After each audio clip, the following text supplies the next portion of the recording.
Have you ever walked by that same dented fender, that same rust hole, that same motor that needs to be torn down, or even that same messy workbench and you've walked by it for months and you haven't done anything?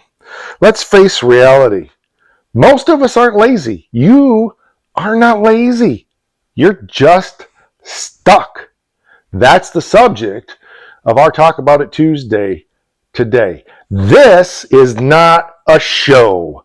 This is a shop, just like yours. And we're going to get real and give you some encouragement to help you get unstuck. I'm Mike, and you're watching My Car Shop.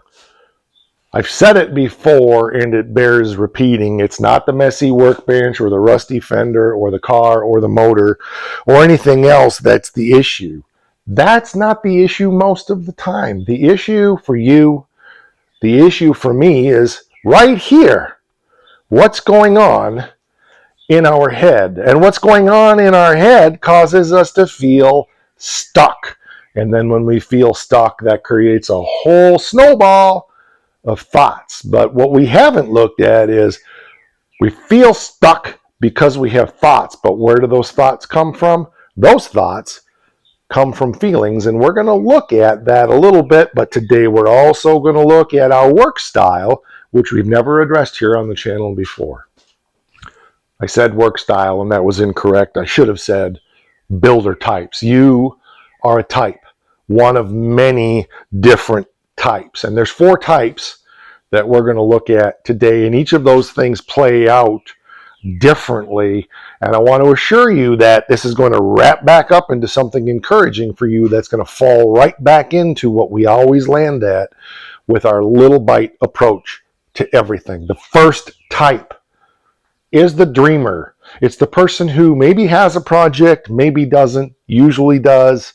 They have it sitting there and they spend all of their time dreaming and thinking about what they're going to do. But when it comes down to really doing it, they do very little or almost nothing. The dreamer has the dream, the plan, the vision to build their dream car. And they may even start putting pen to paper, and they may even start writing checks or swiping credit cards and getting the parts to build it. But when it comes down to actually building it, they never get to it. There's a reason for that, because often for the dreamer, it's the planning that's the most fun, not the actual doing. And there's nothing wrong with that, but I would like to encourage the dreamer to become a little bit more of the doer, because part of what happens is they get overwhelmed by everything that needs to be done, and they don't do anything, so they just enjoy the dreaming part. But take heart that the dreamer can even do a little bit at a time if they take the little bite approach and pick, there's a hole in the fender right here, and take my dream and fulfill it to what that can look like if I get that part of the car done. Break the car down into those little 2 square inches, and if you do them enough, the whole car gets done.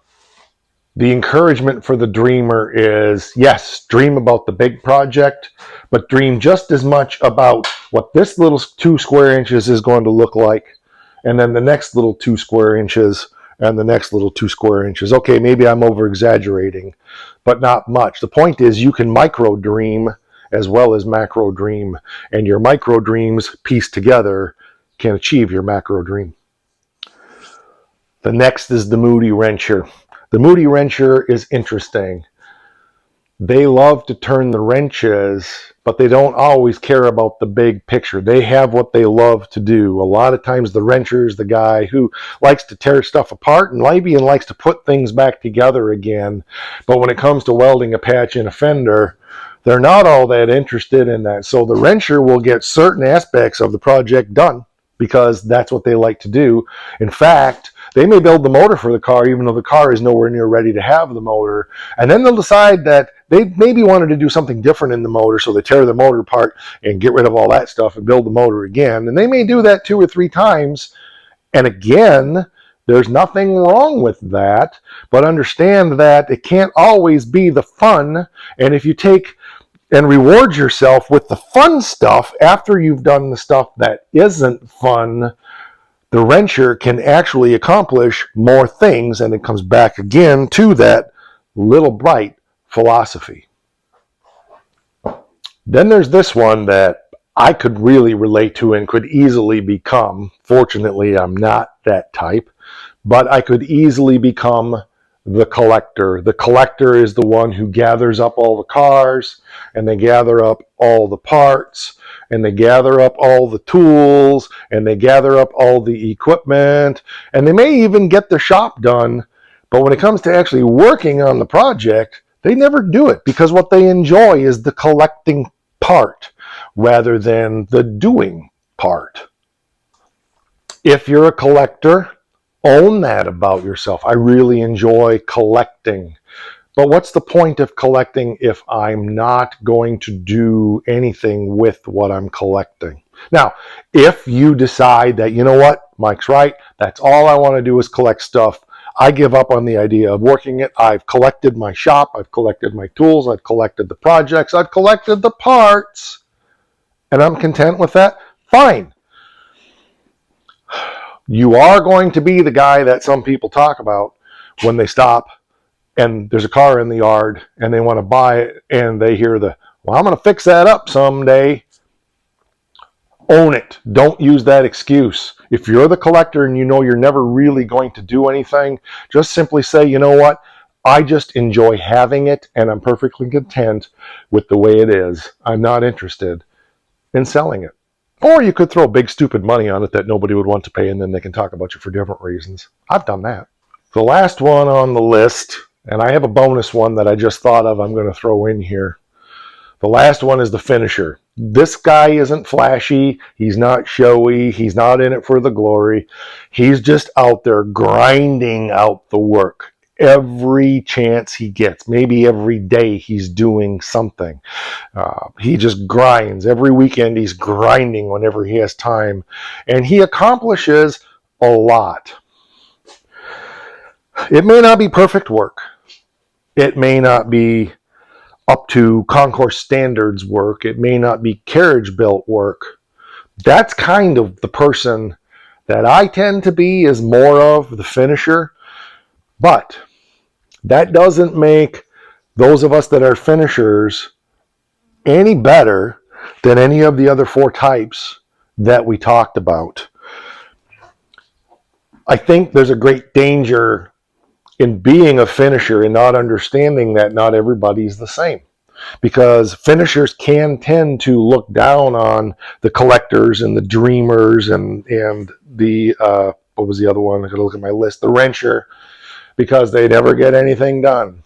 Well, again, just like in our cleaning styles and in our work styles that we've talked about in other videos, it's not wrong to be that way. So don't look down on, if you're a finisher, don't look down on anybody else for what they do. Understand that, hey, you know what? He's a collector. I get it. Hey, that guy's a dreamer. If that's what he enjoys, that's great. Why can't I hang on to that other one? Oh, the wrencher. He likes just tinkering. Nothing wrong with that. The one that occurred to me here as I was doing these, and I had to take notes on this because this isn't new to me, but it's a little more complex than some of the other things that I've talked about. But the one that occurred to me as I was presenting this was maybe something we can all do to build community is become, sure, you're a dreamer, you're a wrencher, see, I got that one right, you're a collector, but why not add one more build type into your list? Why not add be a collaborator?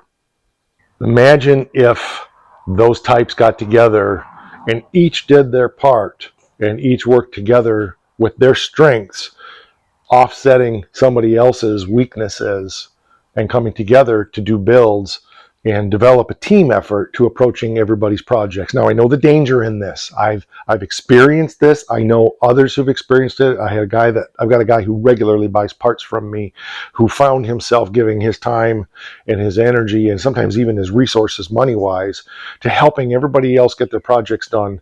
And then when it came time to get his done, it was crickets. So that's a danger. I'll own that one. I'll admit that one. But I still think with trusted friends and some accountability, that can be done. So to that end, first of all, I'd like you to go back and think about what you are and just say it out loud. Hey, I'm a collector. I'm going to own that. Hey, I'm a wrench. I'm going to own that. Hey, I'm a dreamer. I'm going to own that. I'm the finisher. I am going to own that. Say it out loud or drop it down there in the comments for all of us. There's no judgment here because this is a place of understanding and encouragement. There's a second thing that I'm considering doing, and I'd like your feedback. I've been thinking about putting together, for a nominal fee, an online quiz and a course to go with it that can help us understand our work styles, our build styles, and point out the strengths, point out the weaknesses, and give some tools that can help. Now, the whole channel, you get all that for free unless you're paying for the membership, and then you get more stuff behind the scenes. And in fact, I'm thinking this thing that I'm doing may be something that goes along with one level of channel membership. I'm still putting that together. But it's a fascinating thing to understand ourselves. It's a fascinating thing to understand each other. And it can be terribly encouraging when we go, oh, I'm struggling with, I just have all these dreams and I never seem to make it happen. Well, we can help with that here at this community at My Car Shop, in the comments, over in our community tab, in our behind the scenes stuff, and even in this little community thing that I'm thinking about building. Let me know your thoughts on that. I'm really seriously considering putting that together. We may even do some live streams around that for people who are involved. I'm not sure yet, but give me your thoughts on that and we'll get back to it. No matter what your build type is, the things that we do here in the shop can encourage you to get out and get in the shop and do something. One little bite at a time is the way we eat an elephant. We're big proponents, and if I had a pulpit, I'd be standing up in it preaching the gospel of the little bite approach. Ouch, that hurt. That was my ankle. Ow. Yeah, I can't emphasize that enough, that stick around here and you will find some encouragement. This is not a show. This is a shop. It's a real world shop, just like yours. And we do real world work. This isn't unobtainium stuff. We're not carriage building. We're doing what you can do in your house garage, just like I did for years in a house garage that was only the size of a 3/4 car garage. It can be done. Even we have one guy for Tim's Demon, I believe his name is, here on the channel. He's in his 70s, lives in Colorado, only has a few months in the summer to work on his car, and he does all of his work in his driveway. He's in his 70s. If he can do it in his driveway in his 70s, there's no excuse for you not to do it, whatever your circumstances are. So let's get after it. It's important. Let's get started. Let's work on it one bite at a time, and let's get it done. And let's enjoy it. Because the motto here at My Car Shop, make it done. I said it backwards. Make it safe, make it done, and go and have fun. But let's also have fun while we're making it safe and making it done. Jeff Foxworthy has You Might Be a Redneck. Bill Engvall has Here's Your Sign. Larry the Cable Guy has Get Her Done. My Car Shop has this. Whoa!